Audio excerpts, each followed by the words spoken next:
Assalamualaikum warahmatullahi wabarakatuh. Waalaikumsalam warahmatullahi wabarakatuh. Yang saya hormati pengampu dosen mata kuliah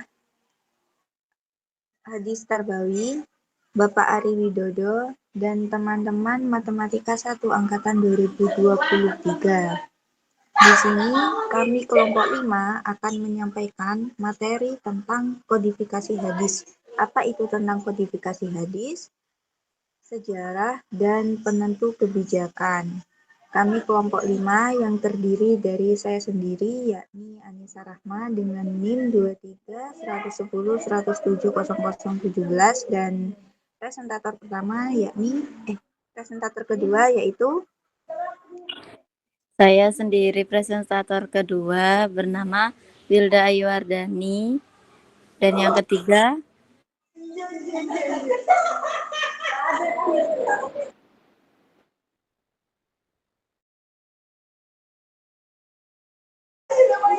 langsung saja. Di sini saya sendiri sebagai presentator pertama akan menjelaskan apa itu kodifikasi hadis. Tetapi kita perlu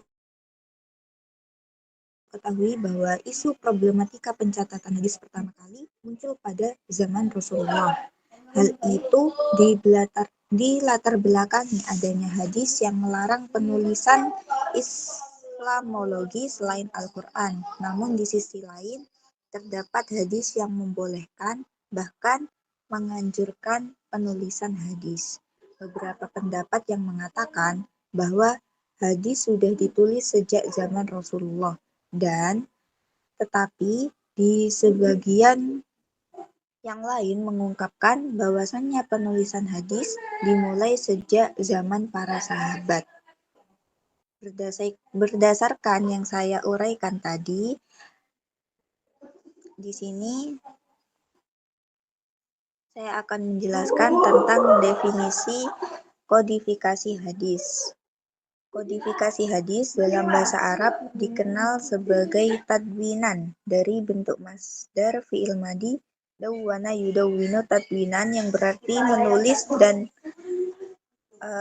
dan mencatat tulisan atau penulisan atau catatan atau pencatatan. Sementara dalam tesaurus bahasa Indonesia, kodifikasi hadis dimaknai sebagai pencatatan, pendataan, kategorisasi. Sedangkan secara istilah, kodifikasi adalah penulisan, pengumpulan, penyusunan hadis Nabi Muhammad SAW yang kemudian dibukukan secara resmi berdasarkan perintah khalifah dengan melibatkan beberapa personel yang memiliki otoritas dan potensi dalam bidang hadis. Sebagaimana yang diungkapkan oleh Manna Al-Qattan dalam karyanya, yang artinya tadwin ialah mengumpulkan sesuatu yang tertulis dari lembaran-lembaran dan hafalan dalam dada, kemudian menyusun hingga menjadi satu bab. Dari pengertian yang saya sampaikan tadi, bisa kita pahami bahwa kodifikasi hadis merupakan upaya penghimpunan tulisan-tulisan hadis yang telah disusun dengan berbagai prosedur hingga terbentuk suatu mushaf resmi yang dapat dijadikan sumber referensi Islamologi yang kredibel atau akuntabel. Kodifikasi hadis yang dimaksud mencakup segala macam model yang dilakukan oleh para ulama. Sudah, mungkin bisa dilanjutkan oleh presentator kedua. baik, terima kasih. Saya akan melanjutkan sejarah kodifikasi hadis. Di sini penulisan bahwa pembukuan hadis sempat menjadi perbincangan para sahabat di zaman Rasulullah hingga Khulafaur Rasyidin. Tersebut disebabkan adanya dua sisi nas hadis yang redaksinya kontradiktif. Dan contohnya, la taktubu ani ghairul Qur'an wa min kat la taktubu anil ghairul Qur'an wa min katib tiba anil ghairul Qur'an falai mahahu wa hadatu ani wala kharoji wa min katiba ali qala hamam asabuhu qala mata amada falayatabu maqghadahu minan nar rawahu Muslim ani Ibnu Sa'id Al-Khudri. Artinya, jangan kalian tulis dariku selain Al-Quran, dan barang siapa yang telah menulis dariku selain Al-Quran, hendaklah ia menghapusnya dan ceritakanlah dari saya dan tidak mengapa. Dan barang siapa yang berdusta atas saya atau kata Hamam, saya mengira dia mengatakan dengan sengaja, maka hendaklah ia menempati tempat duduknya di neraka. Kemudian menurut Khatib Al-Baghdadi, ada banyak hadis terkait pelanggaran Nabi terhadap penulisan hadis, namun yang masyhur adalah hadis dari Abu Sa'id Al-Khudri di atas. Dari hadis ini dapatlah dipahami bahwa yang boleh ditulis tentang Al-Quran saja. Hal ini dikhawatirkan ayat-ayat Al-Quran tidak tercampur dengan tulisan-tulisan lainnya termasuk dengan hadis. Selanjutnya, kemudian Nabi memerintahkan kepada para sahabat untuk menulis hadis-hadisnya. Perintah ini didasarkan pada dalil hadis Nabi sebagai berikut. Yang pertama, Abdullah bin Amr bin As adalah seorang sahabat yang rajin menulis tentang apa yang diucapkan oleh Nabi. Melihat hal ini di antara sahabat ada yang menegur Abdullah bin Amr bin As dengan menyatakan, kamu telah menulis semua yang kamu dengar dari Nabi, padahal beliau itu sebagai manusia biasa, tentunya berbicara dalam keadaan suka dan terkadang dalam keadaan duka. Mendengar teguran ini, Abdullah bin Amr bin As lalu mengadukannya kepada Nabi dan bertanya, apakah boleh menulis hadis-hadisnya? Mendengar pertanyaan ini, Nabi menjawab,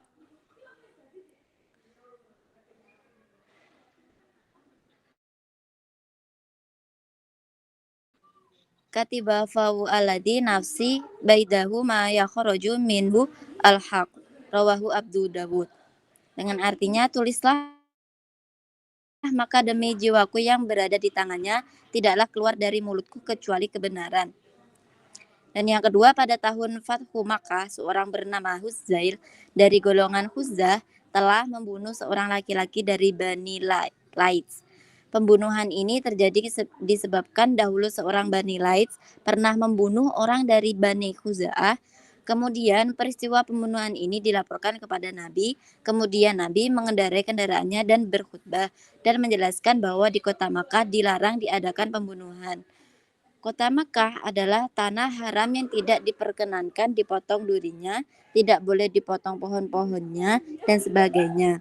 Mendengar khutbah ini, kemudian seorang laki-laki dari Yaman bernama Abu Syah atau Umar ibnu Sa'ad al-Amari datang menghadap Nabi dan berkata, ya Rasulullah, tuliskanlah untukku. Maka Nabi Muhammad dan memerintahkan sahabat yang pandai menulis dengan sabdanya, Al-Kitabu Al-Abisha, Rawahu Al-Bukhari.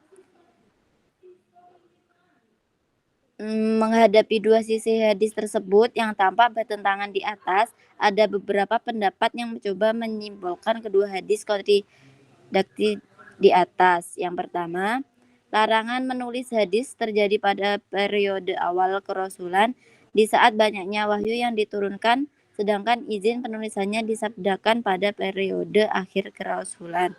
Dan yang kedua, larangan penulisan hadis itu ditujukan bagi orang yang kuat hafalannya dan tidak dapat menulis dengan baik, serta dikhawatirkan salah dan bercampur dengan Al-Quran. Izin menulis hadis diberikan kepada orang yang pandai menulis dan tidak dikhawatirkan salah dan bercampur dengan Al-Quran. Yang ketiga, larangan itu ditujukan bagi orang yang kurang pandai menulis, dikhawatirkan tulisannya keliru.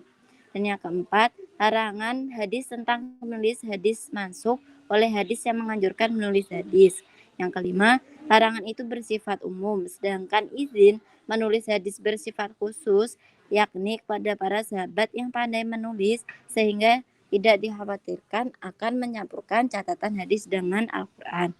Yang keenam, Larangan ditujukan untuk kodifikasi formal, sedangkan izin ditujukan untuk sekedar dalam bentuk catatan yang dipakai sendiri. Dan yang terakhir, larangan berlaku ketika wahyu masih turun, belum dihafal dan dicatat. Adapun ketika wahyu yang turun sudah dihafal dan dicatat, maka penulisan hadis diizinkan.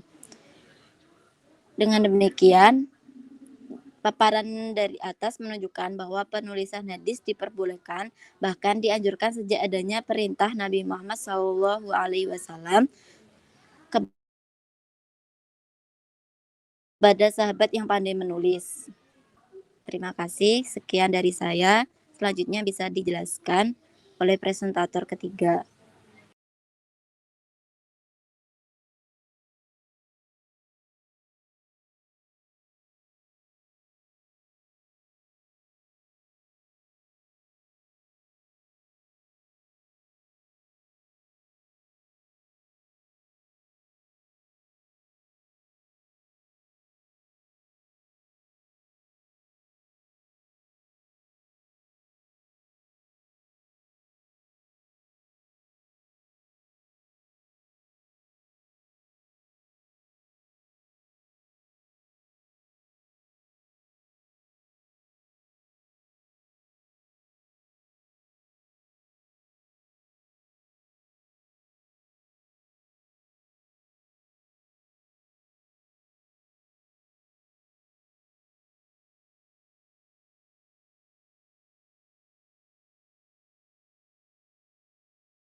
Jadi di sini perlu kita ketahui bahwa kodifikasi hadis, kami tekankan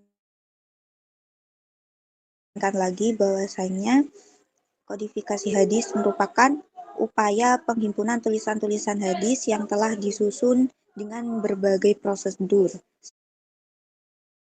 sehingga terbentuk suatu mushaf resmi yang dapat dijadikan sumber referensi Islamologi yang kredibel dan akuntabel. Atas perintah Khalifah Umar bin Abdul Aziz pada masa dinasti Abbasiyah abad kedua Hijriyah. Dan upaya perdana yang dilakukan adalah menyeleksi hadis yang makbul dan mardud dengan metode sanad dan isnad. Kemudian pembukuan hadis dilanjutkan secara lebih teliti oleh imam ahli hadis seperti halnya Bukhari, Muslim, Tirmidzi, Nasai, Abu Daud, Ibnu Majah, dan lain-lainnya. Dan karyanya biasanya dikenal dengan nama Kutubus Sittah Siapa saja kutubus sittah, yaitu Sahih Al-Bukhari, Sahih Muslim, Sunan An-Nasa'i, dan lain-lain. Kurang lebihnya, kami dari kelompok 5 hanya bisa menyampaikan materi sedikit tentang kodifikasi hadis. Kurang lebihnya kami mohon maaf. Kami akhiri. Wassalamualaikum warahmatullahi wabarakatuh. Waalaikumsalam warahmatullahi wabarakatuh.